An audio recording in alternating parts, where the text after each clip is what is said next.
नमस्कार मित्रांनो. भारतीय संस्कृतीत प्रत्येक वाराला एका देवतेचे स्थान दिले आहे आणि सोमवार हा दिवस आहे देवादिदेव महादेवांचा, ज्यांच्या जटेतून गंगा वाहते, ज्यांच्या कंठात वसुकीचा वास आहे आणि ज्यांच्या एका हुंकाराने सृष्टीची निर्मिती होते आणि एका हुंकाराने विनाशही होतो. अशा मंगलमय शिवांचा हा दिवस आहे. लोक म्हणतात, शिव म्हणजे कल्याण.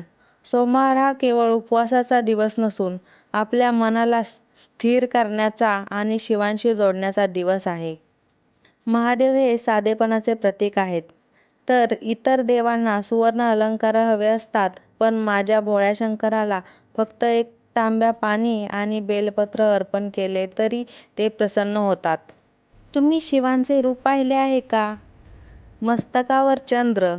चंद्र मनाच्या शीतलतेचे प्रतीक आहे. गळ्यात हलल विष.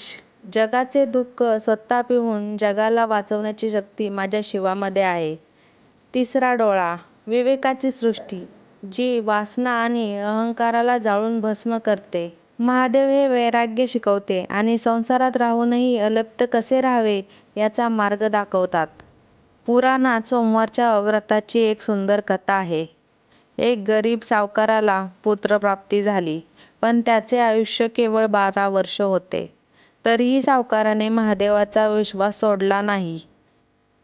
ओम नमः शिवाय या मंत्राचा जप करत त्याने भक्ती सुरू ठेवली. जेव्हा त्या मुलाचा मृत्यूकाळ जवळ आला, तेव्हा प्रत्यक्ष महादेवांनी यमराजाला थांबवले आणि त्या मुलाला दीर्घायुष्य दिले. ही कथा आपल्याला शिकवते की नशिबात नसलेलं सुद्धा शिवकृपेने मिळू शकते, फक्त आपली श्रद्धा अढळ असावी. जर तुम्हाला वाटत असेल की जीवनात खूप अशांती आहे, तर सोमवारी या काही गोष्टी नक्की करा. 1. जलाभिषेक.